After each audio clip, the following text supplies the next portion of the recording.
Give me a guess if you have a son, nephew, brother, husband, boyfriend, whatever that needs to understand these things so they can protect themselves. Because remember, I was telling you all yesterday the 4 steps to wealth. 4 steps to wealth are: one, become conscious of where the wealth is located. Number two, form a plan to get the wealth. Number three, you must work the plan. You have to execute. And then number four, you got to know how to protect the wealth.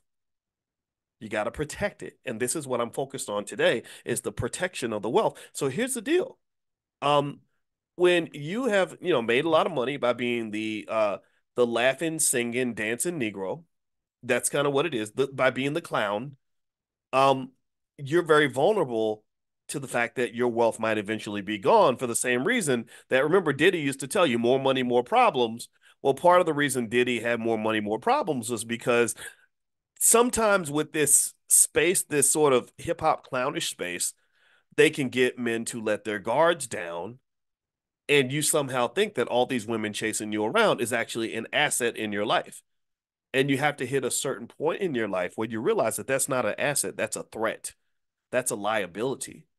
Do you know? I remember, and some of y'all, if you know me well, you've heard me tell this story before. But I remember when I worked with AOL Black Voices many years ago, and Lawrence Taylor, the former NFL All Pro, got into a crazy situation where he was accused of doing something inappropriate with a 15, 16-year-old prostitute. And it became national news. And Gloria Allred, the attorney out of LA, was holding press conferences, and she was up there crying and stuff like that. And it really looked bad for Lawrence Taylor. It really looked bad. And I wrote an article about it, and I got an email.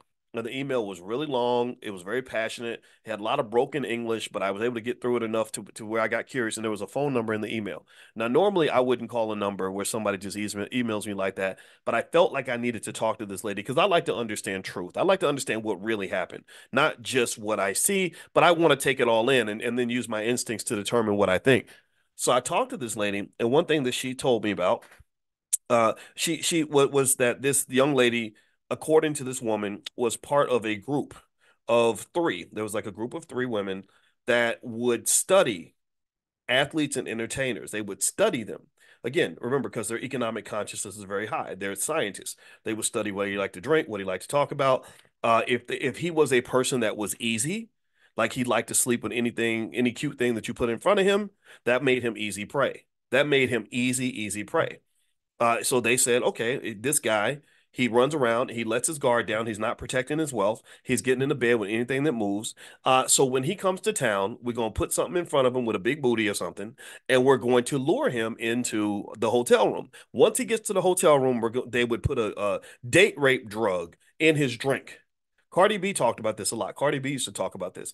She had confessed to it. I have no idea why she wasn't prosecuted for it. It's kind of fascinating. If it was a man who said the same thing, I think it would have been a completely different reaction. But anyway, so they would put a date rape drug in his drink.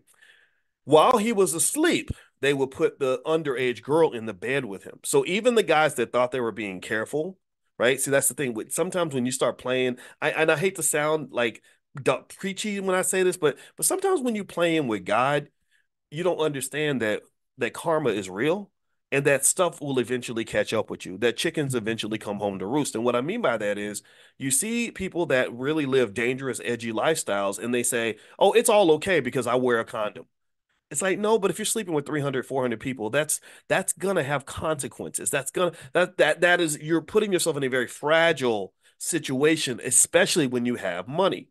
And the challenge with young black men in this culture, there's that word culture, culture relates to economics, is that the culture breeds tremendous amounts of economic immaturity, sexual irresponsibility, and the sexual irresponsibility spills over into the economic immaturity. So next thing you know, you're writing $1 million checks for something that you did not do. You're writing $1 million checks because you thought that all these girls chasing you was a good thing, and you're not wise enough to understand that that ain't always a good thing. Most mature older men that I know, they'll get a wife or have a woman around them for protection. Like a lot of young guys aren't smart enough to know that you got to protect yourself from some women. Just like women have to protect themselves from predatory men, men have to protect themselves from over aggressive or predatory women. So wiser men, when they get a little bit older, they start wanting to have women around them that they can really trust because they don't want to get caught up in a situation where you'll have to somehow convince the world that you didn't do some horrible thing you were accused of, because an accusation is enough to destroy you. So when I saw what Kai Cenat was accused of, I sent that link to my son and I said, you're a handsome guy. You're 6'9". He's 6'9", very handsome and very, very smart. And so when we go to campus, I see the girls all looking up at him and they're all getting excited. And then on top of that, on college campuses, there's not as much of a presence of masculine males. And I said, look, you got to be ready. You got to be prepared for this. You have to be really strategic when you're dealing with all this, because it could be a problem for you. And so really when I saw this thing with Kai Cenat and the accusation from this young lady, I said, "Oh man, this is so bad for him." When she started to angle toward trafficking, I just said, this is really messy. So let me, as I move forward on this, let's jump into the economic lesson behind this and what I would really want to drill into.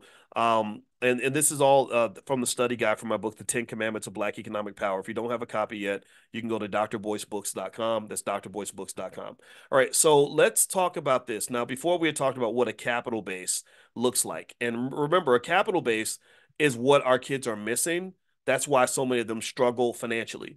College degrees and good jobs don't mean nearly as much as a good capital base. I've literally explained to you, showed you 1,000 examples where a child that has parents that do the $5 a day investing plan can literally have a capital base where they never have to work for anybody for their whole entire life.